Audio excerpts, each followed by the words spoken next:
الطاهرين المعصومين المظلومين الذين عذب الله عنهم الرجس أهل البيت ويطهرهم تطهيرا.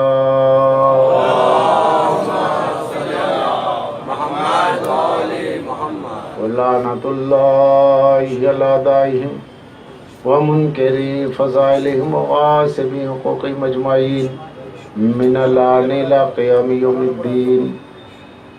قال الله تعالى في حديث القدسي: لا إله إلا الله حسني ومن دخل حسني أمن من عذابي. وقال في مقام آخر: ولایت علی بن ابی طالب حسنی ومن دخل حسنی امن من عذابی. صلوات.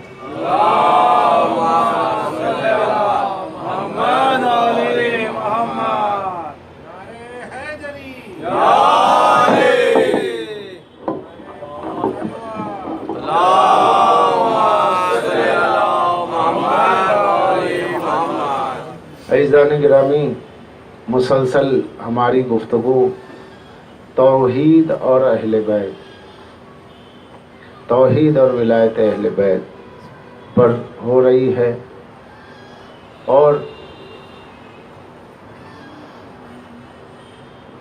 میں اس موضوع کے ذیل میں کہتا آیا ہوں کہ توحید ایک لفظ ہے کہ جو معنی رکھتا ہے. جس لفظ کے کوئی معنی نہ ہو وہ مہمل ہے، اور توحید بھی ایک لفظ ہے اور اس کے معنی ولایت علی بن ابی طالب ہے، کیونکہ اللہ نے خود ہی فرمایا حدیث قدسی میں کہ لا الہ الا اللہ میرا قلعہ ہے، جو اس میں داخل ہو گیا وہ میرے عذاب سے بچ گیا. پھر اسی نے خود فرمایا کہ علی کی ولایت میرا قلعہ ہے، جو اس میں آ گیا وہ بچ گیا. تو صاف سی بات یہ ہے کہ ولایت علی لا الہ الا اللہ یعنی کلمہ توحید کا باطنی معنی ہے. اب جہاں جہاں توحید کا لفظ زبان پر ہے وہاں وہاں تصور توحید عددی ہے، تصور توحید شماری ہے، تصور توحید گنتی کا ہے. یعنی اللہ کو ایک ماننا، یہ ایک ماننا دو کے مقابل ہوا. تو چونکہ اللہ کو ایک کہا جاتا ہے اور ذہن میں عدد کے سوا ایک کے کوئی معنی نہیں ہوتے، لہذا اللہ عددی ایک ہو جائے گا. جب اللہ عددی ایک ہو جائے گا تو چونکہ ایک قابل تقسیم ہے یعنی ون ڈیوائیڈڈ ہے، تو پھر اللہ کے لیے تصور توحید بنیادی طور پر ایک بمانے عدد ماننے میں ختم ہو جائے گا. اس لیے ضرورت ہے اہل بیت کے ذریعے توحید کو سمجھا جائے. ضرورت ہے کہ رئیس العارفین، سید الاوصیاء، امام الاولیاء، سر اللہ فی العالمین، امیر المومنین علی بن ابی طالب علیہ السلام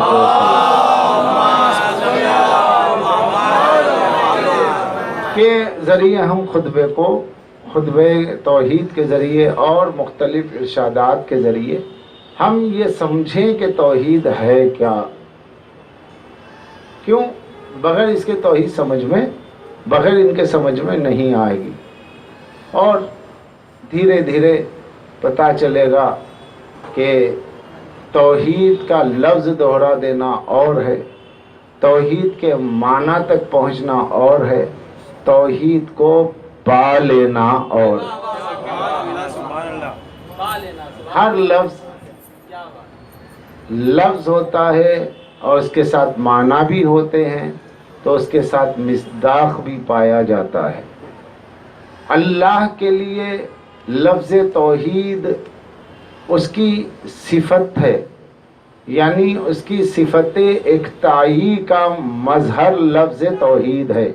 لفظ توحید کے ذریعے اللہ کا ایک ہونا نہیں معلوم ہوتا، اکتا ہونا معلوم ہوتا ہے. کیونکہ اگر ہم اس کو ایک مانیں گے تو پھر عدد آ جائے گا، اور جب عدد مان لیں گے تو پھر وہ تقسیم ہو جائے گا، کیونکہ آج کے بچے بھی اس بات کو جانتے ہیں کہ 1 ڈیوائیڈڈ ہوتا ہے۔ تو امیر المومنین نے اپنے خطبہ توحید میں کہا تھا هو الاول لا باعتبار العدد، وہ ایک ہے مگر عدد کا ایک نہیں ہے۔ تو اب جہاں جہاں عالم اسلام میں توحید کا مفہوم پایا جاتا ہے وہاں اللہ کو ایک دو کے مقابل میں ایک کہا جاتا ہے، مگر مولا نے بتایا لا ضد لہو، اللہ کی کوئی ضد ہی نہیں ہے، تو لہٰذا وہ 2 کے مقابل میں ایک نہیں ہے بلکہ ایک بمانے یکتا ہے۔ یہ ہماری تمہیدی گفتگو ہو رہی ہے، اور ظاہر سی بات ہے کہ سامع اور خطیب کی طبیعت اور مزاج کی ہم آہنگی، خطابت اور سماعت کی ہم آہنگی ہی گفتگو کو یعنی تقریر کی گفتار کو آگے بڑھانے میں معاون ہوتی ہے۔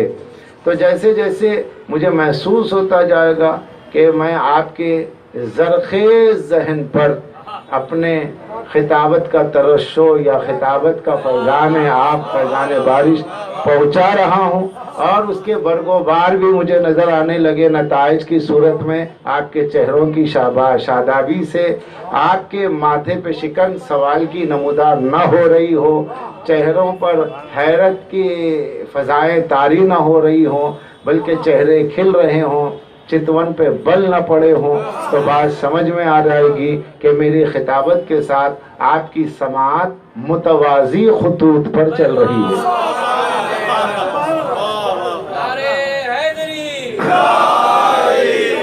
ورنہ تھوڑا سا مجھے ٹہر ٹہر کے بیان کرنا پڑے گا۔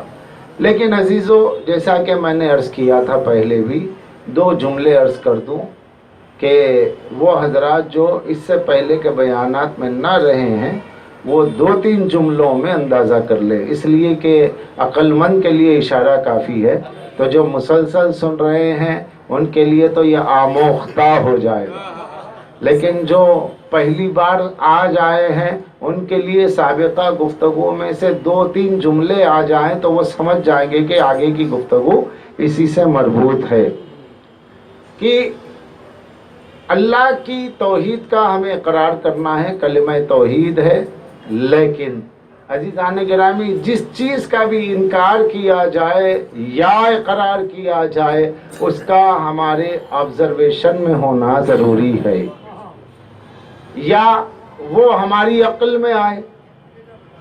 آبزرویشن سے مراد شہود ظاہری بھی ہے، شہود عقلی بھی ہے۔ شہود عقلی یا شہود ظاہری آنکھوں سے دیکھنا یا عقل کی آنکھ سے دیکھنا۔ عقل کی آنکھ ہمارے سر کی آنکھیں نزدیک کی چیز کو دیکھتی ہے، لیکن عقل کی آنکھ بہت دور تک دیکھ لیتی ہے۔ جہاں سر کی آنکھ نہیں دیکھتی وہاں دماغ کی آنکھیں دیکھ لیتی ہے، پہنچ جاتا ہے خیال۔ مگر میرا مولا فرماتا ہے کہ خدا وہ پروردگار کہ جو تمہارے حواس میں نہیں آتا، بتشعیر المشاعر عرف اللہ مشعر اللہ، کہ وہ تمہارے شعور میں کیسے آئے گا جو خود خالق شعور ہے۔ وہ تمہارے شعور میں نہیں آ سکتا۔ جب اللہ شعور میں نہیں آ سکتا تو جب شعور میں نہیں آئے گا تو احساس میں کہاں سے آئے گا؟ کیونکہ شعور میں جب کوئی چیز آتی ہے تو وہ احساس میں آتی ہے، تو اللہ وہ ہے جو نہ شعور میں آئے نہ احساس میں آئے۔ تو مجھے کوئی ایک ایسی چیز آپ بتا دیں کہ جو نہ آپ کے شعور میں آ سکے، نہ آپ کی عقل میں آ سکے، نہ فکر میں آ سکے، نہ اور آپ کے چھونے میں آ سکے، نہ حواس میں آ سکے، پھر بھی آپ اس چیز کو مانتے ہوں یا نہ مانتے ہوں۔ کوئی ہے مثال؟ آپ کہیں گے کہ نہیں جناب ہم ایسی کسی چیز کو نہیں مانتے۔ یا تو ہمارے ذہن میں آنا چاہیے ہو یا ہمارے حواس میں آنا چاہیے۔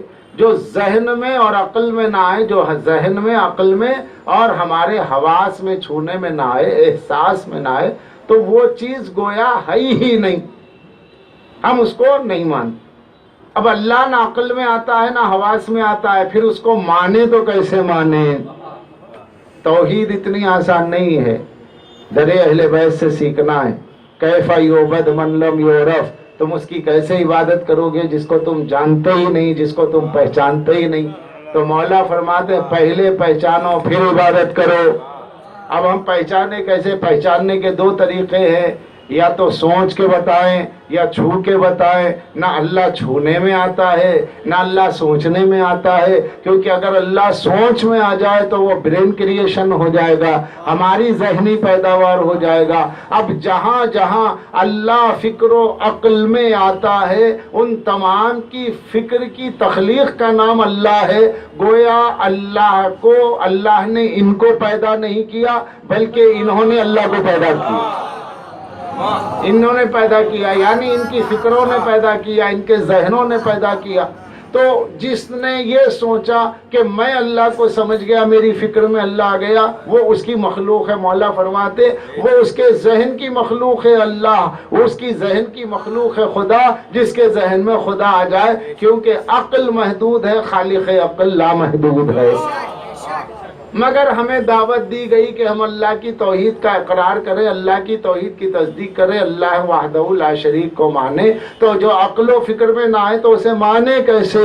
تو اب اللہ نفس سے زیادہ تکلیف دیتا بھی نہیں، جب نفس سے زیادہ تکلیف نہیں دے گا تو پھر سوال بھی نہیں ہوگا۔ مگر مشکل یہ ہے کہ قبر میں پہلا سوال ہے توحید کا، من ربو کا، تیرا رب کون ہے، تیرا خدا کون ہے، تیرا پروردگار کون ہے، کہاں سے بتائے گا؟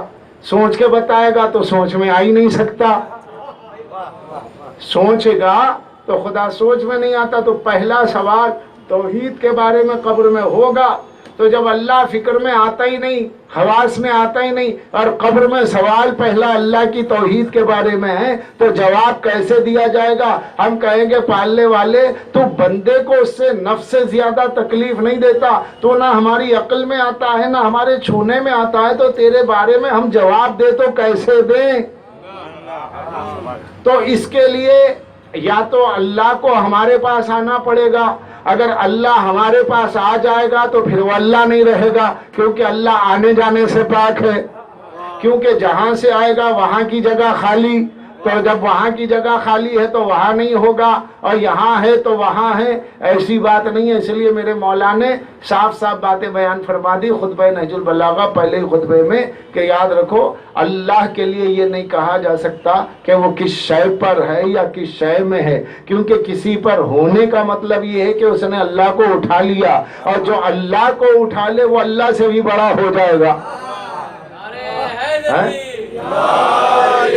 جو اللہ کو اٹھائے وہ اللہ سے بھی بڑا ہو جائے گا۔ تو اللہ کے لیے کس پر نہیں ہے، کسی میں نہیں ہے۔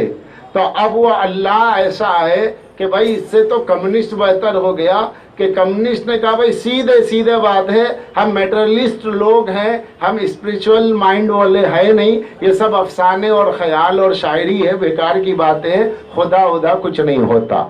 تو وہ تو آسانی سے کہہ دیا خدا نہیں۔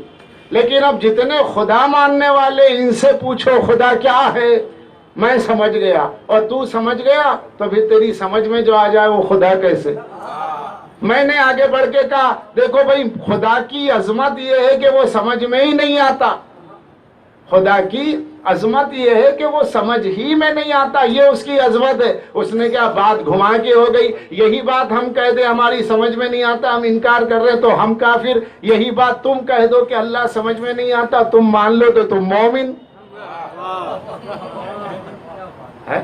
ابھی کمیونسٹ کہہ رہا میں خدا کو نہیں مانتا، تو نہیں مانتا، کیوں نہیں مانتا؟ وہ میری سمجھ میں نہیں آتا، جو میری سمجھ میں نہ آئے میں اسے مانوں کیسے؟ آپ کہہ رہے کافر ہے، کافر، یہ کافر کیوں کہہ رہے ہیں؟ انکار خدا کر رہا، بھائی کیوں کر رہا؟ وہ کہہ رہا میں خدا میری سمجھ میں نہیں آتا، میں نہیں مانتا۔ اور آپ انتہائے ایمان آپ کا کیا ہے؟ بھائی اللہ کی بارگاہ میں اپنی عقل کو سجدہ ریز کر کے بتانا، اے میرے مالک کیا کہنے تیرے، تو میری عقل میں نہیں آتا اس لیے میں مانتا ہوں۔ ایک عقل میں نہیں آنے کی وجہ سے انکار کر رہا ہے، ایک عقل میں نہ آنے کی وجہ سے اقرار کر رہا ہے۔ اب بھائی نہ آنے کا مطلب یہ ہے کہ جو عقل میں نہیں آتا تو پھر کیا بلینک فیتھ ہے، ایک اندھا عقیدہ ہے خدا کو ماننا۔ تو کون سی چیز ہے کہ جس کو دیکھ کے خدا کو مانا جائے؟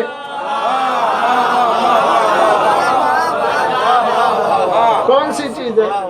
تو قرآن نے اس کے لیے بتایا افلا ينظرون الى الارض کیف سطحت والى السماء کیف رفعت والى الابل کیف خلقت۔ دیکھو دیکھو میں نے زمین کیسے بنائی، دیکھو میں نے آسمان کیسے بنایا، دیکھو میں نے اونٹ کیسے بنایا. تو کہا یہ کیوں؟ کہا یہ دیکھو اس لیے کہہ رہا ہے کہ ہر بننے والی چیز بنانے والے کو بتاتی ہے. اللہ ذہنوں کو بتا رہا ہے کہ تم بننے والی چیز کو دیکھو، یہ ایسا ہی نہیں بنی.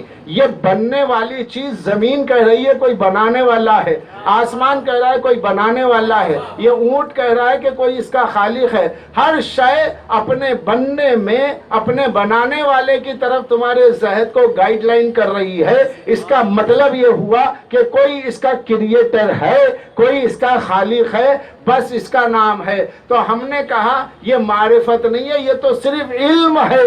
اسی علم کو جہاں مذہب نے خدا کا نام دیا، وہاں سائنس نے انرجی کا نام دیا. یہی تو بات ہے بھائی. جتنے کمیونسٹ ہیں وہ کہتے خدا نہیں ہے. کون ہے؟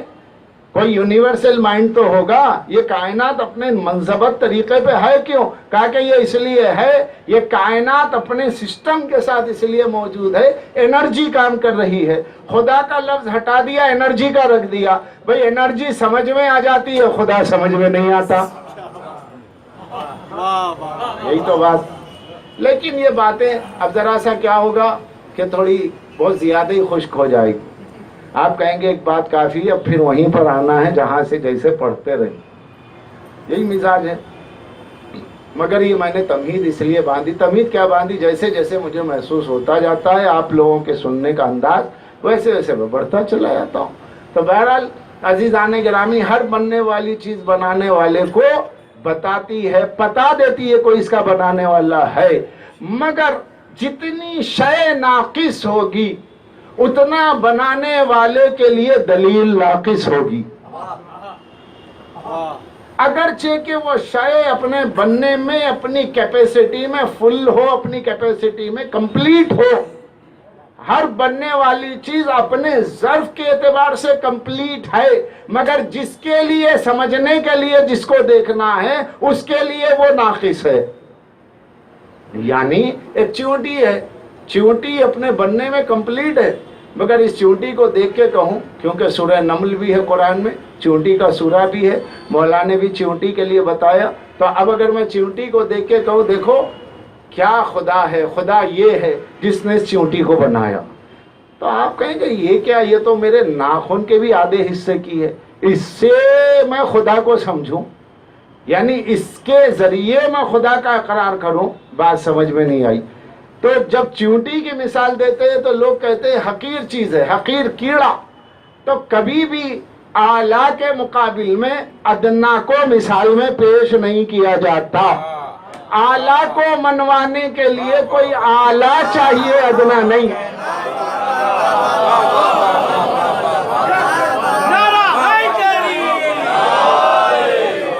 اب ذرا گفتگو کا رخ دوسری طرف ہو رہا. اعلیٰ کو منوانے کے لیے کوئی اعلیٰ مثال چاہیے، ادنا نہیں. چونٹی سے مثال دیں گے تو چونٹی کا خالق بے شک پروردگار ہے، اور چونٹی کے اندر وہ تمام اجزاء موجود ہے مکمل جاندار میں جو ہوتے ہیں، مگر بہت حقیر شے ہے. اس کے ذریعے اس کو دیکھ کے خدا کی قدرتوں کا اندازہ کرنا ناممکن ہے. کیوں؟ بہت حقیر شے. مچھر کو پیش کریں گے، مچھر کے اندر تمام چیزیں، مگر اللہ نے مچھر کو خود ہی حقیر کہہ دیا. ان اللہ لا یستحی ان یضرب مثلا ما بعوضۃ فما فوقها. اللہ نے کیا فرمایا کہ بھئی اللہ تم کو مثال دینے میں نہیں شرماتا کہ ایک مچھر کی مثال دے رہا ہے. تو اللہ نے جب خود ہی مچھر کو حقیر کہہ دیا تو حقیر کے ذریعے اللہ کو سمجھنے کے لیے یا اللہ کو پہچانوانے کے لیے کس طریقے سے ہم مثال میں پیش کریں. تو بس ایک کلیہ یاد رکھنا ہے، ادنا سے ادنا پہچانا جائے گا، اعلیٰ کے لیے مثال اعلیٰ پیش کی جائے گی. اب میں چلا، کیا یہ زمین اعلیٰ ہے؟ کیا نہیں، زمین سے اشرف انسان ہے.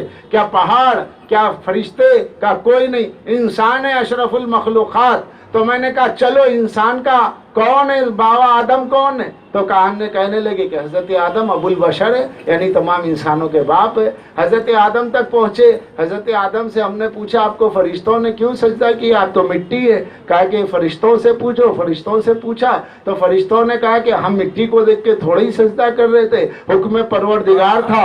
علت باطنی یہ تھی کہ فانوس آدم میں جو نور چمک رہا تھا وہ نور اول تھا، وہ نور اول تھا۔ تو اللہ نے خود ہی کہہ دیا تھا یا ابلیس ما منعک ان تسجد لآدم خلقت بیدی ام کنت من العالین، اے ابلیس بتا دے تو نے آدم کو سجدہ کیوں نہیں کیا؟ کیا تو بڑے جماعت سے ہو گیا؟ کیا تو بڑے لوگوں سے ہو گیا؟ تو معلوم یہ ہوا کہ اب اللہ کی صفات کے ذریعے، اللہ کی صفات کے ذریعے اس کی ذات کو سمجھنے کے لیے اس کے صفات کے ایسے مظہر اعلیٰ کو لانا ہوگا کہ جو آپ کے اعتبار سے بڑا نہ ہو، جو میرے پوائنٹ آف ویو سے بڑا نہ ہو، کیونکہ ضروری نہیں ہے جس کو آپ بڑا مانے میں مان لوں، جس کو میں بڑا مانوں آپ مان لیں۔ کوئی کسی کے لیے بڑا ہے تو کوئی کسی کے لیے چھوٹا ہے، مگر ساری کائنات کا پروردگار اگر کسی کے لیے عالین جمع کا صیغہ کہ یہ سب بڑے ہیں، تو جب اللہ ان کو اعلیٰ کہہ دے، جس کو اللہ اعلیٰ کہہ دے، اب اس سے بڑا کوئی اعلیٰ نہیں ہو سکتا۔ اب وہی ہوگا کہ جس کے ذریعے ہم اللہ کی معرفت حاصل کریں۔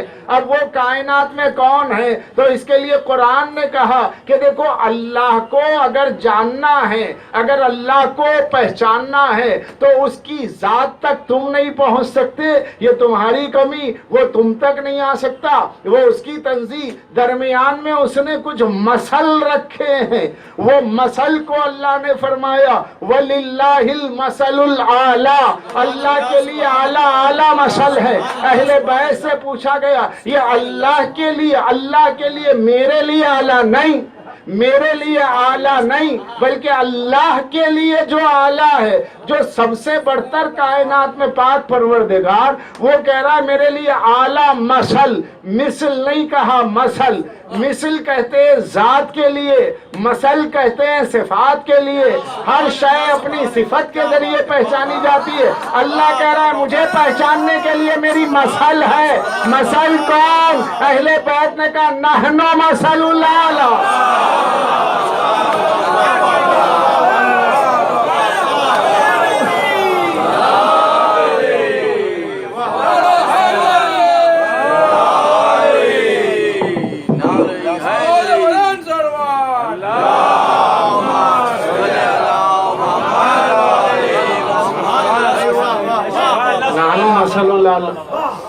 ہم ہیں اعلیٰ۔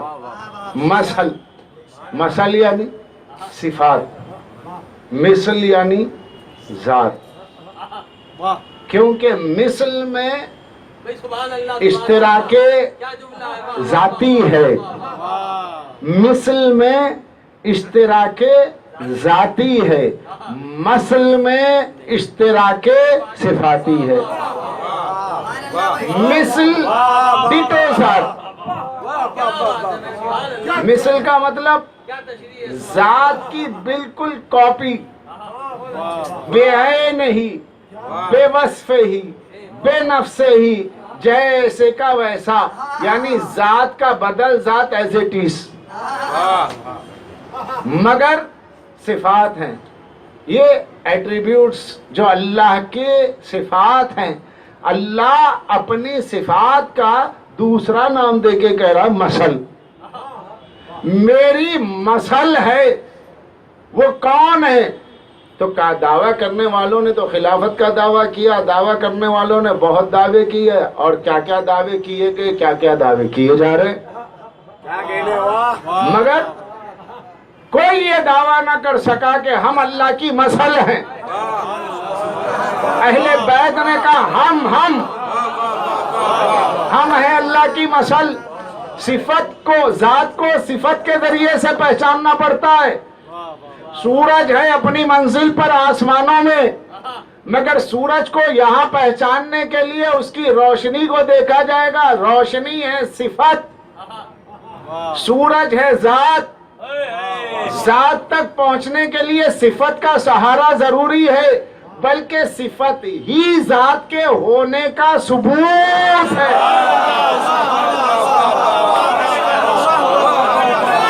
صفت ہی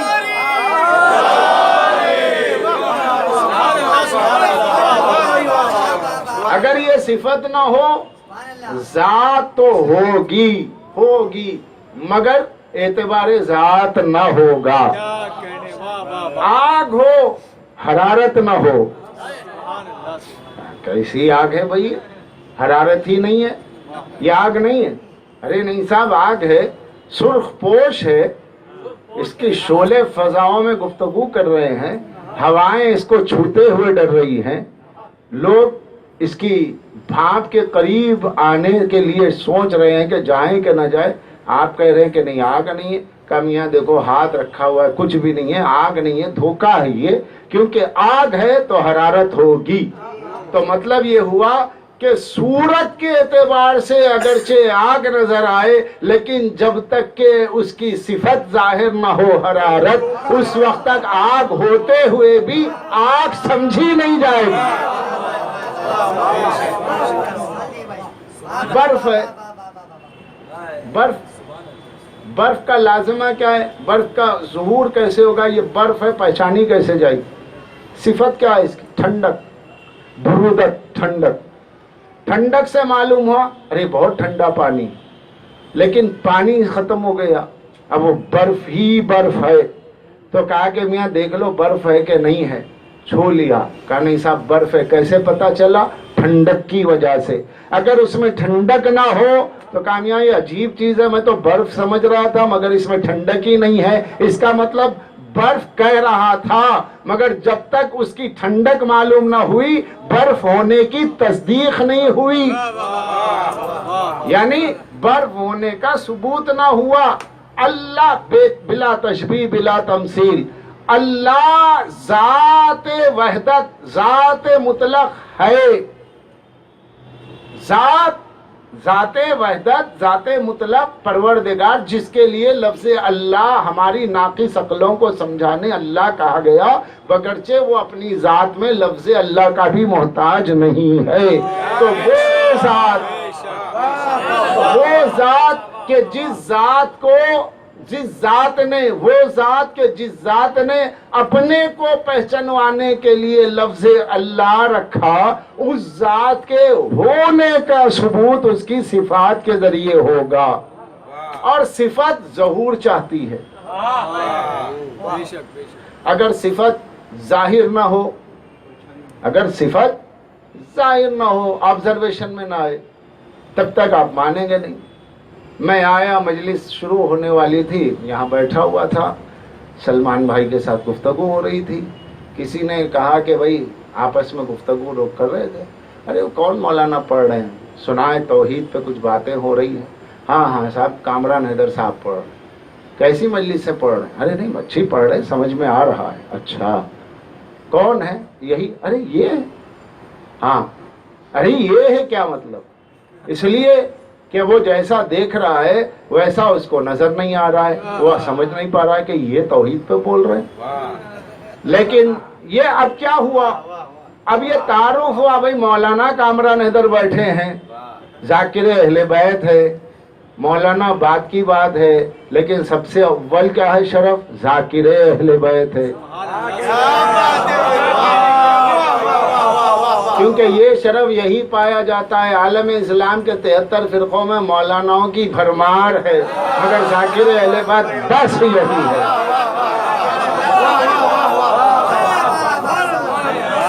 تمام فرقوں میں مولانا ہے، مگر جو ذکر اہل بیت کرے وہ شرف ہی الگ۔ تو کہا نہیں اچھے خطیب ہیں، جو کسی نے کہا، لیکن سامنے والے کو صرف اس نے سنا ہے نا، زن حاصل ہوا، زن، اس کو زن حاصل ہوا، ہاں سنا ہے، لیکن جب تک دیکھ نہیں لوں گا تو کہا آئیے تشریف لائیے سنیے۔ وہ کہتے ہیں کہ اگر غلط پڑھوں تو میری اصلاح فرما دیجئے، تاکہ دوسرے دن منبر سے میں یہ کہہ دوں کہ میرے سے کل غلطی ہوئی، کیونکہ غیر معصوم ہوں، خطا یقینی ہے میرے لیے۔ جب خطا یقینی ہے تو پھر اعتراف میں جھجک کیسی؟ تو عزیزان گرامی کہا گیا کہ کامران نادر صاحب خطیب ہے، لیکن یہ صفت خطابت میرے اندر پوشیدہ تھی۔ جب میں ممبر پر آیا اور میں نے تقریر کی، خطبہ دیا، تقریر کی، اس کے بعد سننے والے نے کہا واقعی جیسے آپ سے سنا تھا اس سے بہتر پایا۔ کیوں؟ سنا تھا سننے کی حد تک، لیکن جب مشاہدے میں دیکھا تو سننے سے بہتر پایا۔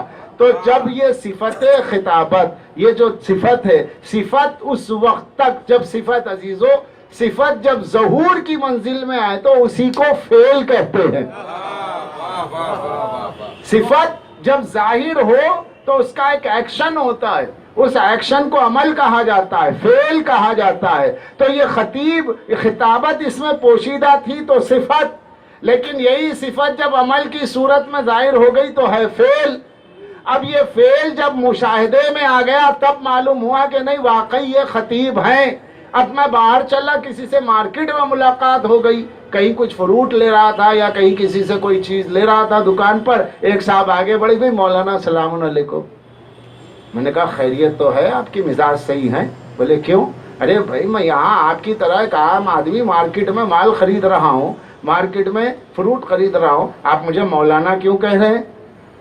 ارے مولانا صاحب اس میں کیا ہو گیا؟ نہیں جب تک میں تقریر کروں تب تک تو صحیح، اب تقریر تھوڑا ہی کر رہا ہوں جو آپ مجھے مولانا کہہ رہے ہیں۔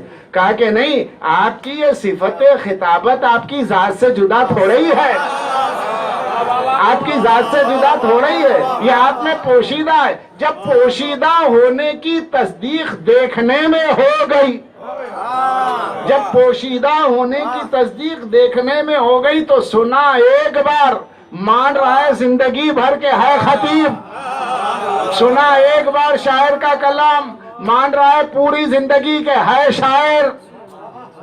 کیوں؟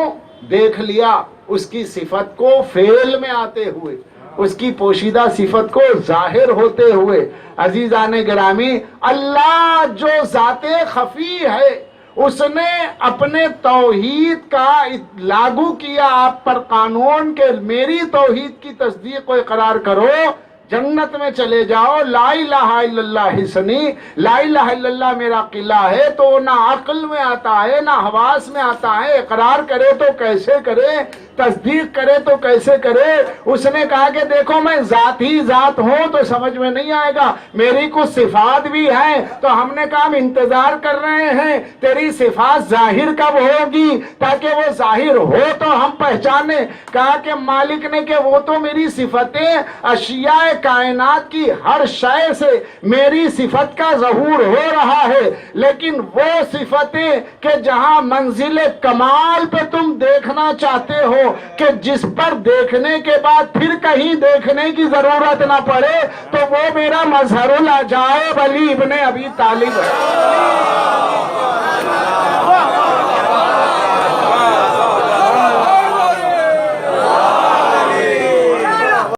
اس لیے ویسے سرکار دو عالم کا نام پہلا ہے، مگر میں نے مظہر العجائب پہ زور اس لیے دیا کہ جس سے ہمیشہ حیرت کی چیزیں واقع ہوتی ہیں۔ ویسے یہ 14 مظہر العجائب ہیں، ان سے ایسی ایسی شے ظاہر ہوتی ہے کہ کوئی کائنات میں پہچان نہیں سکتا۔ اب یہ ان کی جو عجیب و غریب چیزیں ظاہر ہوتی ہیں یہی اللہ کی مثل ہیں، یہ مثل ظاہر ہوتی ہے۔ اب جب یہ مثل ظاہر ہوتی ہے نا تو عزیزو، تو جب صفت اس کی ذات میں ہو تو وہ خفی ہے۔ توجہ آپ کی ہے؟ جب صفت، کوئی مشکل ہو گئی، آواز تو پہنچ رہی ہے، جب صفت ذات میں پوشیدہ ہو تو وہ منزل ذات خفی ہے اللہ کی، لیکن وہی صفتیں جب ظہور میں آتی ہیں تو اس ظہور صفات کی منزل کو منزل توحید کہتے ہیں۔ اب یہ جو منزل توحید ہے اس کو ہم ذرا سمجھتے ہوئے چلے۔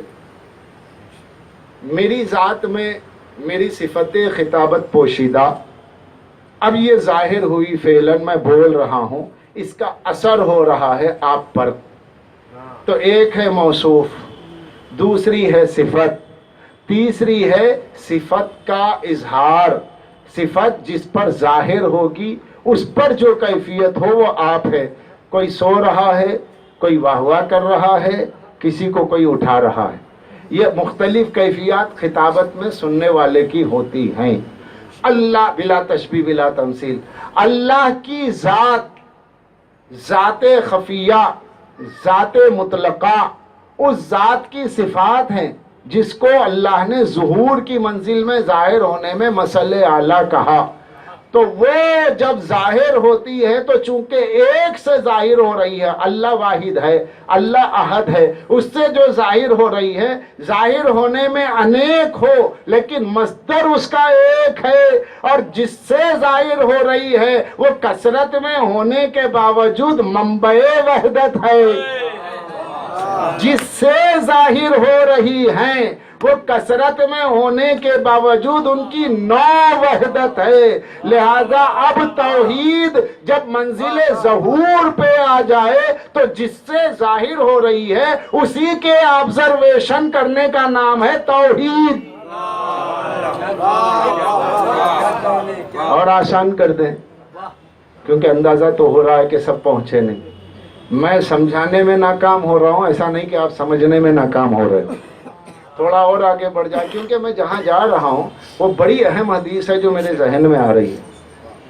معصوم فرماتے، مولا فرماتے امیر المومنین کمیل ابن زیاد نخعی سے رحمۃ اللہ علیہ سے کہ جب کمیل نے توحید کی حقیقت پوچھی تو بتاتے بتاتے اور مقامات کو میں چھوڑ رہا ہوں جو اس مقام کے لیے نہیں ہے، لیکن اس کا آخری فقرہ ہے کہ جہاں میرے مولا فرماتے نور یشرق من صبح الازل، نور یشرق من صبح الازل فتلوہ علی حیاک للتوحید و آثار۔ مولا فرماتے ہیں، اور اس کو کلمات مکنونہ میں ملا محسن فیض کاشان علیہ الرحمٰن نے لکھا، اور اسی کو جامع الاسرار میں حیدر علی عاملی ہم عصر سرکار ہلی علیہ الرحمٰن نے لکھا کہ جس میں ساتھ نور یشرق، نور کہتے ہیں ظہور کو۔ نور کے معنی روشنی نہیں، وہ اردو والی بات ہے۔ عربی میں نور کے معنی ہے ظاہر ہونا۔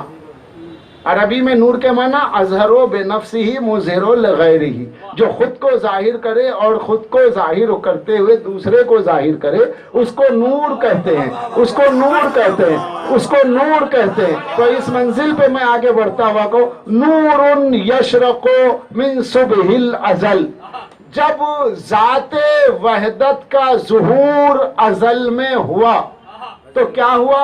یشرق اشراق سے ہے، یعنی ذات احدیت کی تجلی ظاہر کی منزل میں جب ظہور میں ذات احدیت کی تجلی چمکی تو اس چمکنے کو کہتے ہیں اشراق، اور جہاں سے چمکتی ہوئی چلی اس فعل کو کہتے ہیں یشرق، اور جس پر پڑی یوں نور یشرق من صبح الازل، تو کس پر پڑی بھئی؟ یہ روشنی بلب سے آئی تو اس فرش پہ آئی، مگر جب اللہ کے ذات احدیت کی روشنی تجلی پڑی تو کس پر پڑی؟ اگر موسیٰ پہ پڑی تو وہ یہاں بے ہوش ہو گئے تو وہاں کیا تاب لاتے؟ فرشتوں پہ پڑی تو فرشتے تو اہل بیت کے نور سے پیدا ہوئے۔ کس پر پڑی؟ جس پر بھی پڑے گی وہاں پر اگر کثرت ظہور ہو جائے تو وحدت باقی نہیں رہے گی۔ اس لیے ان کو ایسے مظاہر کو چننا پڑے گا اپنی مثل بنانے کے لیے، اپنی مثل اپنی صفات کا ظہور قرار دینے کے لیے انہیں چننا پڑے گا جو کائنات میں امکان سے تعلق نہیں رکھتے، وجوب سے تعلق رکھتے ہیں، واجب سے تعلق رکھتے ہیں۔ اس منزل پر اللہ نے کہا، مولا فرماتے نور یشرق من صبح الازل، اللہ کے ذات احدیت کی تجلی چمکی، فتلوہ علی حیاک للتوحید، تو وہ توحید کے جسم پر چمکی، توحید کے جسم پر چمکی۔ ہیکل کہتے ہیں شکل کو، ہیکل کہتے ہیں جسم کو۔ معصوم فرماتے اللہ کے ذات احدیت کی پہلی تجلی جن پر چمکی وہ اپنی ذات میں شکل توحید ہے۔ اللہ اکبر۔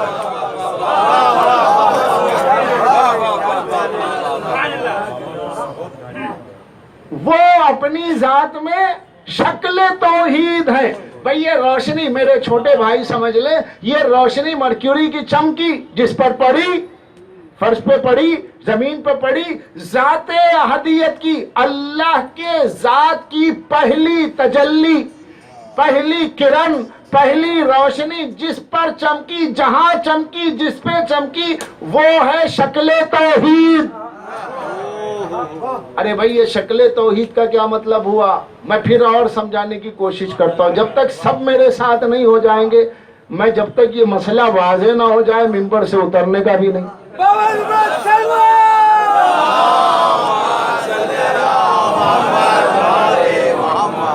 دیکھیے میں اب سامنے اب دن کا اجالا نہیں ہے کہ سورج کی مثال دوں، سامنے بجلی ہے، روشنی ہے، میں اسی سے مثال دوں گا. ادھر بلب ہے، ادھر یہ لیمپ ہے، یہ مرکیوری ہے، جو بھی ہے اس کی روشنی. یہ روشنی بلب سے نکلی، نکلنے کے بعد جہاں جہاں چمکی. اب آپ کہیں گے اس کی دو حیثیتیں ہوں گی. ایک یہ ہے کہ یہ فرش ہے، دوسری حیثیت یہ کہ فرش چمک رہا ہے. فرش چمک رہا ہے کا مطلب کیا ہوا؟ بھائی فرش چمک رہا کا مطلب روشنی. تو روشنی کس کی؟ بلب کی روشنی. بلب ہے خفی، کیونکہ بلب اپنی شکل میں جو بلب نظر آ رہا ہے، یہ روشنی نہ ہو تو وہ بھی نظر نہیں آئے.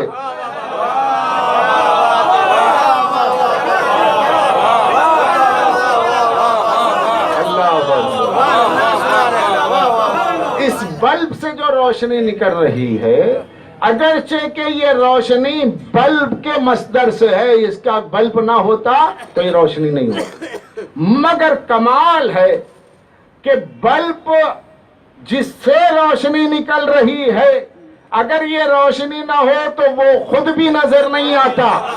لیکن جب یہ ظاہر ہو جاتی ہے تو اس کی اپنی حیثیت بھی سمجھ میں آتی ہے، اس کی اپنی ذاتیت بھی سمجھ میں آتی ہے. حیثیت تو نہیں کہوں گا، اس کی اپنی ذاتیت بھی سمجھ میں آتی ہے، شکل نور بھی سمجھ میں آتا ہے.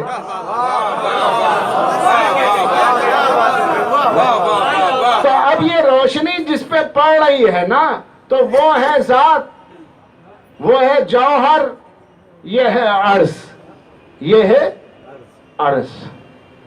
عرض کس پر پڑ رہی ہے؟ جس پر بھی پڑے گی روشنی ہے. اس پتھر پہ پڑے روشنی ہے، آئینے پہ پڑے روشنی ہے، جہاں پڑے روشنی ہے. اب جہاں جہاں روشنی پڑ رہی ہے، اب یہ آپ ان شکلوں کے اعتبار سے کہیں گے جس جگہ پر پڑے دیکھ کر کے وہ روشنی ہے، مگر کس کی؟ سورج کی. مگر کس کو دیکھ کے کہا سورج کی روشنی؟ روشنی کو دیکھ کے کہا. نہ ہوتی تو نہ کہہ پاتے.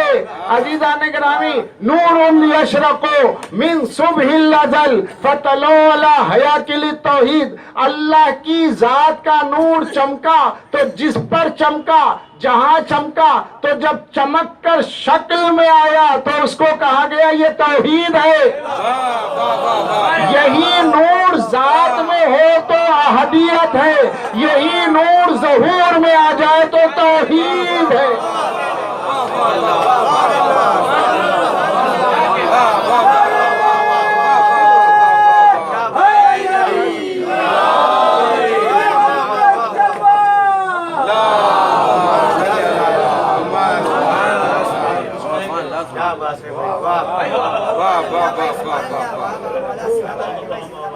پہنچ گئے آپ یہاں تک. اب میں اس کو اور واضح کر دیتا ہوں. ایک حدیث ہے میرے ذہن میں نے کہیں پڑھی بھی تھی یہاں، لیکن اب یاد آ گئی، اور بہت واضح. اس کے بعد جو نہ سمجھے اسے خدا سمجھے. مولا کیا فرماتے؟ یفصلو نورنا من نور ربنا. ہمارا نور جدا ہوا، ظاہر ہوا نہیں. فصل ہے نا، فصل میں جدائی ہے. ہمارا نور جدا ہوا ہمارے رب کے نور سے. لفظیں ہیں معصوم کی. یا منطق و فلسفے کی گنجائش نہیں ہے. ہمارا نور جدا ہوا ہمارے رب کے نور سے. مولا نے سوچا نہیں سمجھو گے تو فرما دیا، مثال بھی دے دی. کشوا الشمس من الشمس، جیسے سورج سے اس کی کرن جدا ہوتی ہے، جیسے ہم اس کی ذات سے ظاہر ہوئے، ویسے اس کی ذات سے ظاہر ہوئے.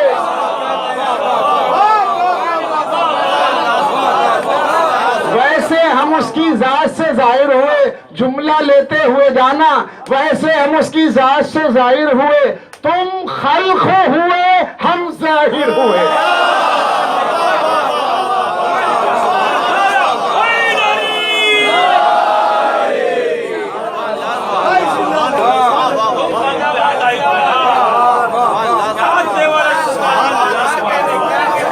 تم خلق ہوئے، ہم ظاہر ہوئے. اور یہ بات میں کہوں، دنیا کہے کہ لوگ بس مجمع کو ایسے ہی نچا لیتے. ارے بھائی، اسی بات کو آقا خمینی نے کہا.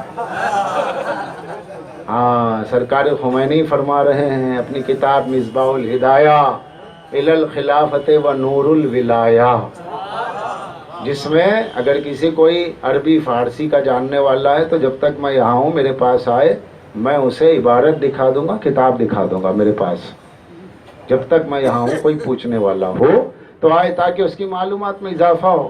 مگر وہ عربی ٹو فارسی ہے. جو جاننے والے ہیں جنہیں تلاش ہے وہ آ سکتے ہیں، کیونکہ کوئی غیر ذمہ دارانہ گفتگو یہاں نہیں ہوگی. آقا خمینی اپنی کتاب نور الہدایہ الی الخلافت و نور الولایہ میں مشیت کے چیپٹر میں لکھتے ہیں، مشیت کے فرماتے ہیں کہ یاد رکھو مشیت اپنے نفس سے ظاہر ہوئی. لکھ کر کے کہتے کہ یہاں پر حدیث میں خلق المشیتا، مگر یہ فرماتے ہیں کہ دیکھو یہاں لفظ خلقہ تمہارے سمجھانے کے لیے آیا. اہل بیت کے لیے جو لفظ خلق ہے نا، آقا خمینی لکھ رہے ہیں. پوری ذمہ داری سے عرض کر رہا ہوں، پوری ذمہ داری سے عرض کر رہا ہوں، میں صرف توضیح المسائل دیکھ کے گفتگو نہیں کرتا.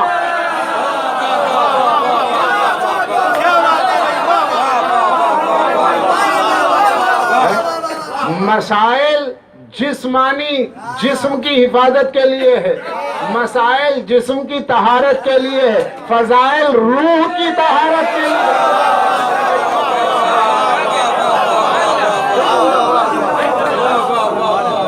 روح طاہر ہو.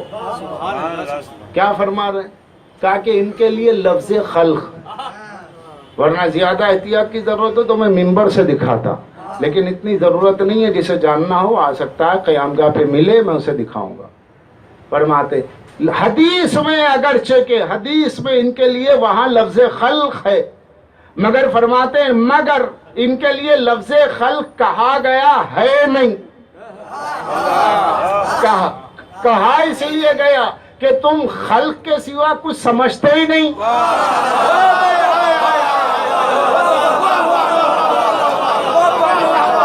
میں نہیں کہہ رہا ہوں بھائی، وہ فرما رہے ہیں کہ خلق اس لیے کہا گیا کہ تم یہی زبان جانتے ہو، مگر ان کے لیے لفظ خلق نہیں ہے، کیونکہ اس منزل میں وہ امر ہی امر ہے، خلق نہیں ہے. یہ مخلوق نہیں ہے، یہ خلق نہیں ہے، بلکہ یہ امری ہے. امری، امری کا کیا مطلب ہوتا ہے؟ ذات میں ذات سے جدا ہوئے، ذات سے جدا ہوئے، جیسے شخص سے اس کا عکس، جیسے شخص سے اس کا عکس ظاہر ہوا، جیسے آگ سے حرارت ظاہر ہوئی، جیسے پھول سے مہک ظاہر ہوئی، جیسے موتی سے چمک سمجھ میں آئی، اسی طریقے سے اللہ کی ذات کا نور جب ظہور میں آتا ہے تو وہ ظہور مطلق کو ولایت مطلقہ کہتے ہیں.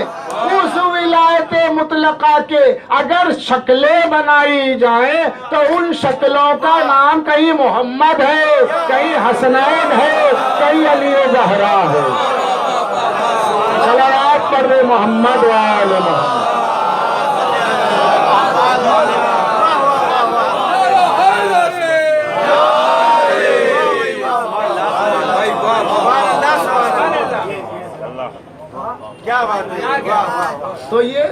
خلق نہیں ہوئے، یہ خلق نہیں ہوئے، حادث ہوئے،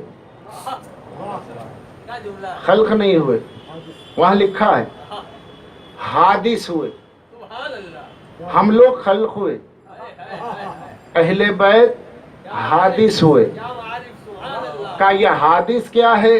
حدثہ۔ حدثہ کے مطلب نئی چیز ظاہر ہو جانا۔ اما الحوادث الواقعہ فرجعوا فیہا الی روات احادیثنا، کہ جب کوئی نئی بات پیدا ہو جائے تو معصوم فرماتے ہمارے راوی سے پوچھو، وہ ہمارا قول دے گا، اپنا نہیں دے گا۔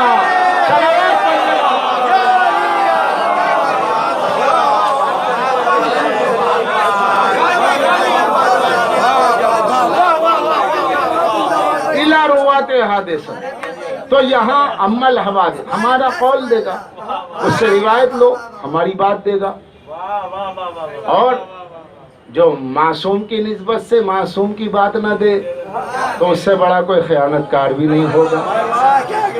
تو وہ اما الحوادث، یہ جو اما الحوادث حدیث سے مشہور ہے، فرجعوا فیہا الی روات احادیثنا، بے شک تو اس حدیث میں بھی حوادث آیا ہے، تو یا حوادث حدث کی جمع ہے، حادثہ، حدث، تو یہ کیا ہے؟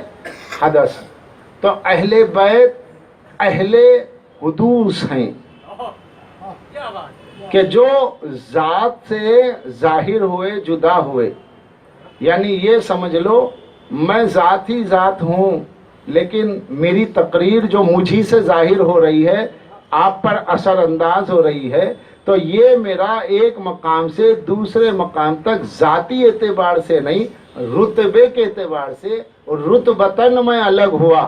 ابھی صرف کامران حیدر تھا، اب خطیب اہل بیت کیوں ہوا؟ اس لیے کہ اب میرا یہ رتبی وصف آپ میری تقریر سے سمجھ رہے ہیں۔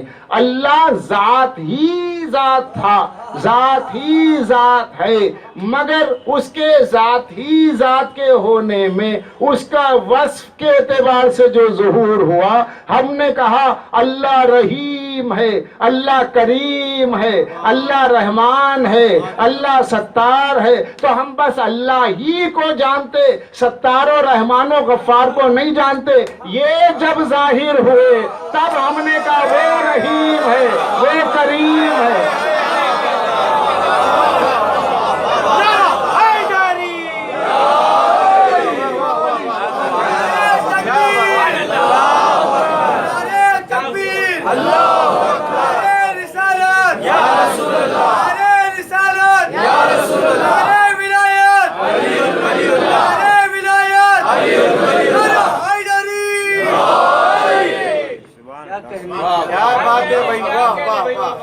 تو عزیزان گرامی، یہ منزل ہے۔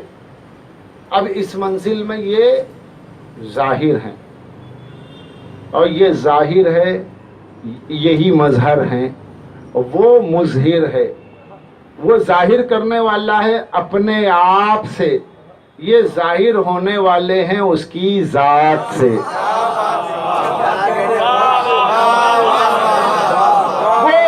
ہونے والا ہے اپنے آپ سے، خدا اسی کو کہتے ہیں جو خود سے ہو،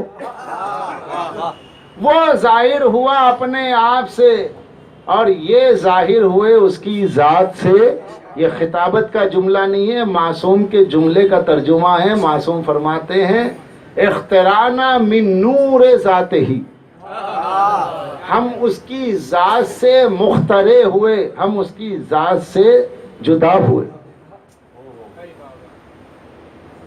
بات بہت دور تک جاتی ہے، لیکن ہم یہیں پہ روک دیتے ہیں تاکہ جو دور سے آنے والے افراد ہیں ان کے لیے جلد آنے اور جلد جانے کا موقع فراہم ہو، ورنہ صبح کل کی صبح نہیں، قیامت کی صبح تک میں پڑھتا رہوں، آپ سنتے رہے، تو کوئی مقصر ہی ہوگا جو یہ کہے کہ بس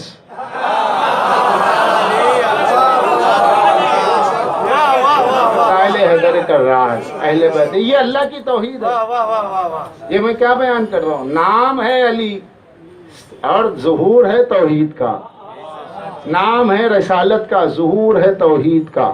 توحید اللہ نہیں ہے، اس کی صفت ہے، اور اس کی صفت کے ظہور کے منزل اعلیٰ مسئلہ اعلیٰ کا نام ہے محمد و آل محمد علیہ السلام۔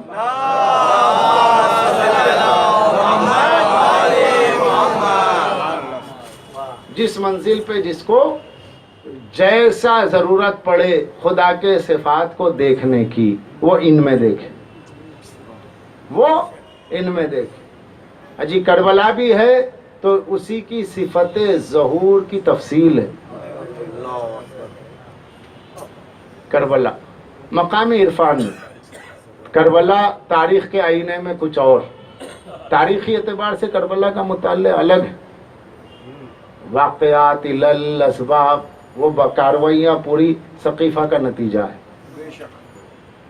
دوسری طرف آ جائیں، بغض ولایت ہے تو غدیر سے کربلا کا رشتہ ہے۔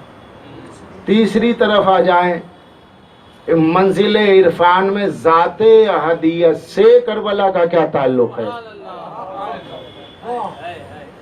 ذات احدیت سے کربلا کا کیا تعلق؟ کہ یہ کہ یا ایھا نفس المطمئنہ، اے نفس مطمئنہ لوٹ آ میری طرف، تو وہ جدا ہی کب تھا جو لوٹ جاتا؟ امام تو خود نفس اللہ ہوتا ہے۔ تو یہ تو خیر ہماری خطابت کی بات ہے، ورنہ ان کے لیے کیا لوٹنا؟ وہ ہیں کہ جن کی طرف لوٹنے کا نام ہے اللہ کی طرف لوٹنا۔ کبھی ہوگی گفتگو، لیکن بس اتنا جہاں تک پہنچا ہوں تو کربلا اگر ذات احدیت سے جوڑ کے کہا جائے کربلا ذات احدیت کے سلسلے میں کیا ہے، تو جیسے کہ میں نے آغاز مجلس میں کہا، اللہ کی صفات کے مظہر اتم کا نام ہے اہل بیت، اللہ کی صفات کے کامل ظہور کا نام ہے اہل بیت۔ تو اللہ نے اپنی ایک صفت بیان فرمائی، جو قرآن مجید جب آپ کھولتے ہیں تو اللہ کی 99 صفات میں ایک صفت ملتی ہے صبور۔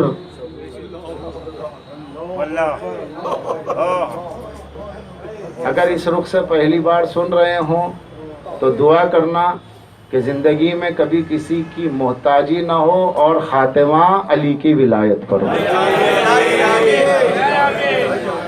دو ہی چیزیں کہ اللہ اپنی صفت بیان فرماتا ہے، اللہ کے اسماء میں اللہ کا ایک صفتی نام ہے صبور۔ صبور کا مطلب صبور بر وزن فعول ہے۔ فعول یہ مبالغے کا صیغہ ہے، فعول، ودود، غفور، بہت زیادہ بخشنے والا، ودود بہت زیادہ چاہنے والا، صبور بہت زیادہ صبر کرنے والا۔ اللہ بہت زیادہ صبر کرتا ہے، اللہ بہت زیادہ صبر کرتا ہے۔ یہ منزل ہے سمجھنے کی کہ صبر تو وہاں کیا جائے گا جس پر مصیبت آ جائے۔ اللہ پر کون مصیبت ڈھالے گا؟ کیونکہ اللہ صاحب کیفیت نہیں ہے۔ سنیں پھر اس کے بعد گریے کا حق ادا کرنے کی کوشش کریں۔ کیوں؟ مصیبت جس پر آئے گی صبر وہ کرے گا۔ اب اللہ پہ تو مصیبت آ نہیں سکتی، پھر اللہ کے لیے صبر کرنا کیا مطلب؟ کیوں؟ اللہ کو اذیت ہوگی تو صبر کرے گا، اللہ بھوکا پیاسا رہے گا تو صبر کرے گا۔ یہی وہ منزلیں ہیں کہ کہیں اللہ نے کہا اللہ خوش ہوتا ہے، اللہ راضی ہوتا ہے، اللہ انتقام لیتا ہے، اللہ غصے میں آتا ہے، جیسے سورہ زخرف کی 55ویں آیت میں ہے وَآسَفُونَ انتقمنا منہم، کہ پھر ہم نے غصہ کیا اور پھر ہم نے اس پر ان سے انتقام لیں گے یا انتقام لیا۔ بہرحال سورہ زخرف کی آیت 55 کے سلسلے میں معصوم نے کہا کہ دیکھو جہاں جہاں قرآن میں اللہ کا راضی ہونا، غصے میں آنا یا اللہ کا صبر کرنا، اس طرح کے وہ الفاظ جس کے ذات ہی ذہن تمہارا کسی انسانی ہستی پہ جاتا ہے، تو یہ سمجھ لو کہ اللہ نے ہمیں چنا۔ اب جو مصیبت ہم پہ نازل ہوتی ہے اس پہ صبر ہم کرتے ہیں اور اللہ کے صفت صبر کی تفصیل ہو جاتی ہے۔ کربلا کی ضرورت اس لیے تھی. انبیاء کے مختلف یہ کرم ہے اہل بیت کا جو میں پڑھ رہا ہوں. یہ نقطہ ان کی عطا ہے، ورنہ کتابوں میں اشارے ملتے ہیں، تفصیل تو آپ کو خود پیش کرنی ہے. اب یہاں علم کی بنیاد پہ نہیں، علم تو ایک حرکت کا نام ہے، مگر کرم اہل بیت کی برکت کا نام ہے. تو یہ القاء ہے جو میرے قلب میں ہوا، وہ یہی کہ اللہ کے صبر کا معنی یہ ہے کہ اب کائنات میں زکریا آرے سے کاٹے گئے، یحییٰ کا گلا کاٹ کے ان کا سر ایک بازاری عورت کے گود میں رکھ دیا گیا، مگر اللہ نے کہا کہ نہیں، اس سے تو میرا صابر ہونا دنیا سمجھے گی، لیکن صبور ہونا ہے. صبور ہونے کے لیے حسین چاہیے. ہاں، میرے نبی نے پتھر کھائے، میرے رسول نے طائف کی بستی میں پتھر کھائے، جوتیاں لہو لہان ہو گئی، فرشتے پہنچ گئے، ملک جبال آ گیا، یا رسول اللہ اگر آپ حکم دیں تو طائف کے 2 پہاڑوں کو ملا دوں تاکہ درمیان کی بستی ہلاک ہو جائے. نہ، میں اجازت نہیں دوں گا. یہاں عالم بالا میں فرشتے یہ دیکھ رہے، پالنے والے، ہم تیرے صفات کے مظاہر کا مشاہدہ کر رہے ہیں، مگر صفت صبور کا کوئی ایسا مظہر اعلیٰ ہو کہ اس کے بعد پھر دیکھنے کی گنجائش نہ ہو. یہ منزل ہے، اور پھر وہ مظہر اعلیٰ ہی ہوگا تو وہ ایسا ہو کہ اس کے بچے اسیر ہو جائیں، اس کی بہنیں اسیر ہو جائیں، اس کے سامنے پانی بہتا رہے، اور پھر تو اسے اختیار بھی دے، وہ صاحب اختیار ہو، مگر مقام ابدیت کی اس اعلیٰ منزل پر ہو کہ تیری رضا کے لیے تیرے دیے ہوئے اختیار کو، تیری رضا کے لیے تیرے دیے ہوئے اختیار کو اپنے اختیار سے تجھ پہ قربان کر دے. تو کہا اس منزل میں کوئی نہیں ہے. نگاہ قدرت، نگاہ ذات احدیت گویا ڈھونڈ رہی ہے، اور سوائے حسین کے کوئی ملتا نہیں. اب یہ جبر مشیت نہیں ہے، جبر مشیت نہیں ہے، یہی ہونا ہے. دیکھنا ہے کس کی ذات کی ایسی کیپیسٹی ہے کہ جو اس بار کو اٹھا لے اور اللہ کے صفت صبور کو ظاہر کر دے. یہ منزل تنہا حسین ابن علی کی تھی. کہا کہ حسین بیٹے مارے جائیں گے، قبول. ششماہا مارا جائے گا، قبول ہے. بھتیجا لاشا پامال ہو جائے گا، قبول ہے. بھائی کے کٹے شانے دیکھو گے، قبول ہے. پالنے والے، قبول ہے. اب یہ جو معاہدہ ہے، یہ معاہدہ عبد و معبود کے درمیان صفت صبر کے، صفت صبور کے ظہور کی منزل ہے. تبھی تو بار بار کہتے تھے رضم بقضا و تسلیما لامرہ، قبول کیا. رضم بقضا، راضی ہوا فیصلے پر، وہ تسلیما لامرہ، قبول کیا تیرے حکم کو. اصغر کے گلے پہ تیر لگا، تیر اپنے ہاتھ سے نکالا، آسمان کی جانب دیکھا.